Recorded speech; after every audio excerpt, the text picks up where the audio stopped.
from the store toward my car. Someone ran past me, and I heard a really loud bang.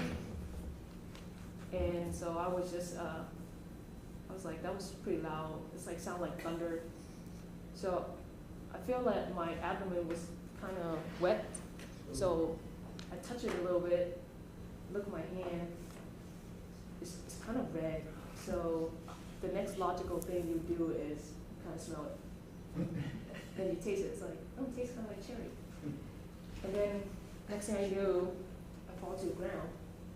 And then there was this girl, she ran across the street, ran toward me and said, hey, are you okay? And I was like, yeah, have you seen my wallet, keys, and phone? And then so she grabbed everything, gave it to me. And so I just put it in my pocket. It's like, okay, now I feel safe.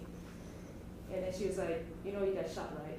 And then I look at her, I was like, why she looks so serious? And then, so I just kind of ignored and just staring at the sky. I was like, ooh, there's like elephant and tiger. Next thing I hear was a cop car siren, and they coming down. And the two cops was conversing with each other. One was like, we need to take her to the hospital like right now. And the other one was like, no, we might want to stabilize her first, so we should wait for the ambulance. And he was like, I don't think she's gonna make it, but we're gonna wait. So they both carried me and put me in the back of the cop car. The only stabilizing I got was my hand and my other hand holding me in the car. They were driving 100 miles per hour down to University of Pennsylvania. And so on the ride, it's only happened within a span of maybe 15 minutes, but this is what's going on in my head. My subconscious mind was like, dude, shit is about to hit the fan. And my conscious mind was like, no, just chill out, calm down, I got this under control. And the subconscious mind said, you're having internal bleeding, you're not having anything under control. And then so of course the conscious mind was like, stop being a woman and calm down, chill out. And so, and as this was going on, I was just like, are we there yet? Because I'm about to puke. And finally, the cop make it there, so then they put me on a stretcher, roll me into the emergency room. And the first thing the doctor asked me was, hey, you need to call your family. And I was like, no, because this pain hurt like a bitch, and I need to be knocked out.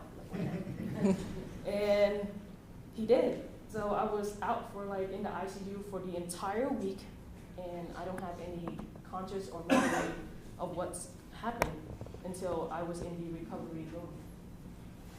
And when I was in the recovery room, I don't know if it was like a fortunate thing or unfortunate that my parents don't really understand English really well.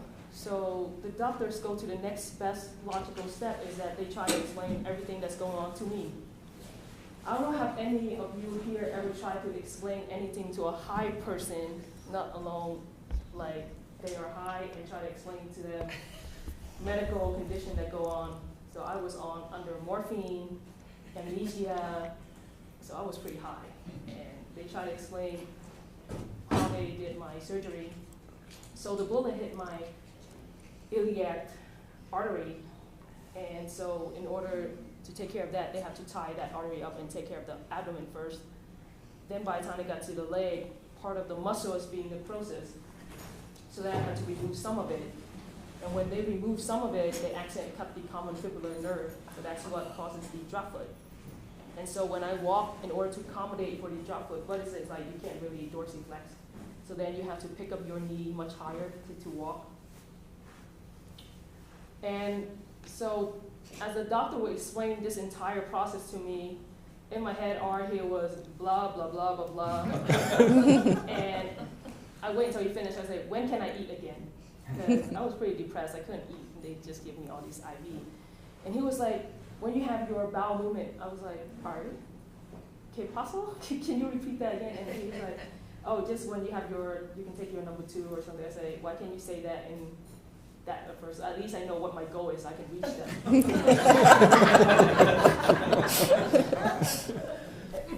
So through this whole journey, what I learned is that you have to be able to see a blessing in a crisis.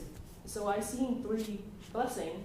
One is that when you provide a situation for people to allow them to be themselves, they are actually pretty amazing. Like your friend, where you put your friend in a life or death situation, they tend to show up. And most of the time, people don't really call you unless they need something. But now that you're almost, crossing to the light, they come and visit you every day.